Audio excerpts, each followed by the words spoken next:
15 minute के लिए police हटा दो, ये भी पहाड़ों में चले जाएंगे, ये भी मठ में चले जाएंगे, तब कौन आएगा बचाने तुम्हें? सर तंग से जुदा बोध वसुंधरा, ये हमारा लक्ष्य है। ये हिंदुओं का राष्ट्र है। किसका? हिंदुओं का राष्ट्र है। भूचंदा के साथ कितना बुरा बिहेवियर, उसे सबसे पहले मारा गया और उसे नग्न किया गया और उसे पेड़ लगाया और जिंदा जलाया गया। आप देख, जय श्री राम, हर हर महादेव, इनकलाब जिंदाबाद। मैं आपका अपना भाई उपेश, और आज मैं अपने देश में जो हो रहा जिहादी नक्सलवादी जो ये कर रहा मुल्ला, मैं आपको आज दिखाने वाला हूं कि हम सुनते चले आए कि हिंदुओं में एकता नहीं है। सबसे बड़ी कमी तो ये है कि जो दुश्मन है वो देश के बाहर ही, देश के अंदर भी मौजूद है। और सबसे बड़ा शत्रुबोध ये है कि हमारे जो देश के बाहर सेना है वो देश के बाहर दुश्मनों से लड़ सकती है, लेकिन देश के अंदर जो दुश्मन बैठा हुआ है उससे कैसे लड़ेगी हमारी सेना? क्या करना होगा? लड़ना होगा, तुम्हें लड़ना होगा, मुझे लड़ना होगा, और ऐसे जिहादियों को मार के बाहर निकालना होगा अपने देश से। आज फिर भारत मां को जरूरत है। छत्रपति शिवाजी महाराज, गुरु गोविंद सिंह, भगत सिंह, सुखदेव, राजगुरु, फिर से आज जरूरत है हमारे देश को। इस भारत मां को जरूरत है फिर से अपने देश को मुक्त कराने के लिए। ये जिहादी क्या कर रहे हैं आज आपने बयान सुने भी होंगे, और आज भी मैं आपको बता रहा हूं। यहाँ के लोग क्या चाहते हैं? हिंदू राष्ट्र चाहते हैं ना। यहाँ के लोग हिंदू राष्ट्र चाहते हैं। क्या बन पाएगा ऐसे हिंदू राष्ट्र? क्या हिंदू मरता है तो मरे लेकिन मारे ना? क्या चाहते हैं यहाँ के लोग? यही चाहते हैं ना, हिंदू मरता है तो मरे लेकिन मारे ना। हिंदू बोलना ही नहीं चाहता कुछ, और ये मुल्ला क्या कर रहा है? मार रहा है। और इसको मुल्ले को अच्छी तरीके से बताया कि हम इसे मारेंगे, धमकाएंगे तो ये अपना देश छोड़ के हमें दे देंगे, और वही हो रहा है। इस देश में जो हिंदू है वो हार रहा है और मुल्ला है जीत रहा है। मैं हिंदुओं से कहना चाहूंगा, कान खोलकर सुन लो सब, ये हिंदुओं का राष्ट्र है। किसका? हिंदुओं का राष्ट्र है, और ये हमारा हिंदुओं का राष्ट्र हमारा रहेगा। कुछ बोले तो यहाँ के कुछ हमारे सेकुलर हिंदू हैं, वो आवाज उठाने लगते हैं। सबसे पहले हमें अपने देश से, अपने नक्सल जिहादियों से लड़ने पहले अपने घर के भारत के लोगों हिंदुओं से ही लड़ना पड़ता है। ये सबसे बड़ा हमारा बोध है। इनका मुल्लों का मैं बयान सुनाता हूं आपको। क्या बयान देते हैं ये मुल्ले? 15 मिनट के लिए पुलिस हटा दो, ये ओबीसी का लड़का है, उसका बयान है ये। ओबीसी का बयान बताता हूं मैं आपको, जो हैदराबाद में बैठा हुआ है मुल्ला, उसका बयान क्या है पता है? कि जब मोदी पहाड़ों में चले जाएंगे, योगी मठ में चले जाएंगे, तब कौन आएगा बचाने तुम्हें? ये देख रहे हैं किस तरीके बहाने इन जिहादियों को। और मैं आपको बता दूं, सर तंग से जुदा इन जिहादियों के किस तरीके से ये बयान है। सर हमको कोई भाईचारा नहीं चाहिए, हमको नहीं चाहिए कि अजान करें हम अपना स्पीच देना बंद कर दें। कोई भाईचारा नहीं चाहिए हमें। हम साला भाईचारा ढूंढ रहे हैं, हम सेकुलर के गुलाम बने घूम रहे हैं। ये नौटंकी देश हमें नहीं चाहिए। हमें अपना चाहिए हिंदू राष्ट्र, हमें अपना चाहिए भारत। हम हर एक की गाड़ी में हाथ डाल के पूछ रहे हैं कि भाईजान आपको क्या चाहिए? भाईजान को चाहिए सुबह 4 जूते और शाम को 4 जूते। इन्हीं में इनकी औकात है। चाइना में इनके साथ हो रहा है, ये सही हो रहा है, और हर एक भारत के नागरिक को इनके साथ यही करना चाहिए ताकि इनको इनकी औकात पता चल लग सके। क्योंकि ये जिहादी इस देश में रहने के लायक नहीं है, इनकी यही औकात है।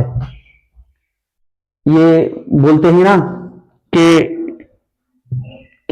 हमारा जो धर्म है वो सबसे बड़ी सर्वप्रिय है। इनका धर्म नहीं है, ये एक जिहादी है, और इन मुल्लों का जिहादी का यही मजहब है। कोई इनका धर्म बगैर नहीं है।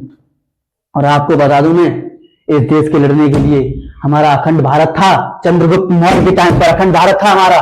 हमारे देश में से कई हिस्से, कई देश ऐसे बने हैं जो इन मुल्लों के कारण बने हैं। बांग्लादेश, पाकिस्तान, अफगानिस्तान, भूटान, म्यांमार, तिब्बत, ऐसे देश हमारे अखंड भारत में मौजूद थे। कौन आएगा बचाने तुम्हें? हमारे देश में फिर से जरूरत है। भगत सिंह, ये आप देख रहे हैं भगत सिंह की टी-शर्ट पहनी। ये ऐसे फिर से क्रांतिकारी की जरूरत है इस देश में। इस देश को बचाने के लिए फिर से क्रांतिकारी वीर भोज वसुंधरा, ये हमारा लक्ष्य है। जो आप अपना खून बहाने के लिए तैयार नहीं है तो ये सपना देखना बंद कर दो। ये साकार नहीं होगा, इस तरीके से नहीं बनेगा हमारा देश हिंदू राष्ट्र। हिंदुओं को इनसे बचाने के लिए क्या करना होगा? इन जिहादियों को मार के और अपने हिंदू देश के लिए बचाना होगा, और अपने हिंदू राष्ट्र के लिए लड़ना होगा। बहादुर नहीं, जिद्दी बनो। देश से ब्राह्मण, दलित, नहीं, हिंदू बनो तुम, हिंदू। मैं आखिरी शब्द यही कहना चाहूंगा कि शेर चढ़ गया सूली पर, गीदड़ बन गई राजा, एक क्रांति की और जरूरत है, मेरे भगत सिंह फिर से वापस आ जा। और बांग्लादेश में हिंदू जो जिस तरीके से मारे जा रहे हैं, आपने देखा भी हुआ दीपू चंद दास के साथ कितना बुरा बिहेवियर, उसे सबसे पहले मारा गया और उसे नग्न किया गया और उसे पेड़ पर लगाया और जिंदा जलाया गया। आप देख रहे हैं किस तरीके का ये इन जिहादियों के ही काम हो सकते हैं और कोई हिंदू में इतनी ताकत नहीं, इन जिहादियों के इस तरीके कार्य हैं ये। और आपको बता दूं, सर हमारे देश में जो चल रही सत्ता सरकारें, कांग्रेस, बीजेपी और भी अन्य सरकारें हैं, आप देख सकेंगे। और एक भी जो इनमें से आप देख रहे हैं बीजेपी के अलावा, एक भी इनमें से जो कांग्रेस की सरकार में से एक भी जिहादी और सरकार के सत्ता के भूखे, इनने एक भी ऐसा बयान नहीं दिया कि बांग्लादेश में हो रहा जो हिंदुओं के साथ गलत हो रहा है। एक भी ऐसा नहीं है जो हिंदुओं के साथ लड़ सके, हिंदुओं के लिए बोल सके। एक भी ऐसा सरकार में क्यों नहीं है? क्यों नहीं बोले जा रहे? क्या हमारा हिंदू हर तरीके से ऐसा ही मरता रहेगा?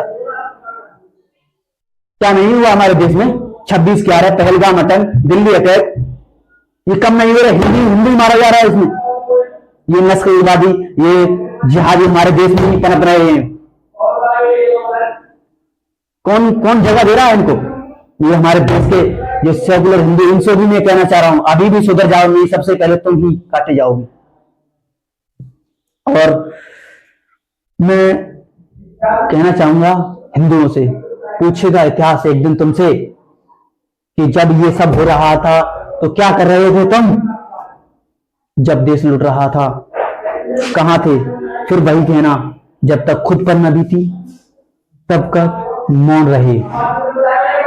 और आखिरी शब्दों में कहना चाहूंगा जो अटल बिहारी वाजपेयी जी ने कहा था, हिंदू तन मन, हिंदू जीवन, रग रग हिंदू मेरा परिचय। मैं एक हिंदू हूं, ये मैं कैसे भूल सकता हूं? और भूलना भी नहीं चाहिए किसी व्यक्ति को कि वो हिंदू है। और प्रांतीय, अंतर जाति, अंतरराष्ट्रीय विभाव विरोधों नहीं करता हिंदू। हिंदुत्व सचमुच में एक विशाल मेरा हिंदुत्व। और अपने देश के प्रति अटल बिहारी वाजपेयी की आखिरी जो पंक्तियां थी वो ये थी, भारत कोई भूमि का टुकड़ा नहीं है, यह एक जीता जागता राष्ट्र पुरुष है। इसकी नदी नदी गंगा है हमारे लिए, इसका कंकड़ कंकड़ शिव है हमारे लिए। और मरेंगे तो इस भारत के लिए और जिएंगे तो इस भारत के लिए। अगर मरने के बाद भी हमारी अस्थियां गंगा जी में बह जाएंगी और जो कोई भी कान लगा के सुनेगा तो एक ही आवाज आएगी, भारत माता की जय। और ये आपने जो आज का सोशल मीडिया पे आपको कुछ सेकुलर लोग दिखाई दे रहे होंगे दुर्व्याठी। सबसे पहले तो इसी की बात करना चाहूंगा, जो कि अभी क्रिसमस डे की बात की है मैंने, तो क्रिसमस डे में आप देख रहे होंगे जो हिंदुओं ने क्रिसमस डे नहीं मनाया, तो वो क्या बोलता है, जर्मन जूस, 2 कौड़ी का जर्मन जूस। उसने छत्रपति शिवाजी महाराज का नाम भी अभद्र तरीका से लिया था। और यही अभी जो हिंदुओं को क्या बोल रहा है, गुंडे गुंडे बोल रहा है वो, कि क्रिसमस डे पर जाकर के मॉल में जाकर उन्होंने क्रिसमस डे को भंग किया। ये हिंदू कभी गुंडा नहीं हो सकता। तो ध्रुव राठी एक बात कान खोल कर सुन ले, हिंदू कभी अपने देश के प्रति हिंसा नहीं फैला सकता। हिंदू सिर्फ अपने देश के प्रति, अपने धर्म के प्रति, अपने सारे धर्मों के प्रति एक निष्ठा रखता है, सबको सम्मान करता है। लेकिन ये जिहादी जिस तरीके से एक भी आवाज ध्रुव राठी ने नहीं उठाई कि बांग्लादेश में हिंदू के साथ गलत हो रहा है। और भी कई ने देखा होगा, आपने भी देखा होगा किस तरीके से ये साले 2 कौड़ी के सेकुलर ये व्यूज के फेम के चक्कर में क्या क्या कर रहे हैं, अपने देश से गद्दारी कर रहे हैं। इनसे मैं कहना चाहूंगा अभी भी सुदृढ़ वक्त है तुम्हारे पास, नहीं तो काटे जाओगे, सबसे पहले तुम ही पकड़े जाओगे। ये हिंदू जब तक ये आप जिसे बोलते हो ना कि ये हिंदू बन रहा है, ये कर रहा है, वो कर रहा है, इन्हीं की वजह से आप आज बचे हुए। अगर ये आवाज उठाना बंद कर दिया तुम सबसे पहले काटे जाओगे। तो मैं चाहता हूं अब आपसे अलविदा, और इस मिट्टी में पैदा हुआ मैं भगत सिंह की क्रांति के लिए। और आज मैं ये प्रण लेता हूं कि अपना जो देश है उसके प्रति हमेशा निष्ठा रखूंगा और अपने देश के प्रति जान देने के लिए तैयार रहूंगा।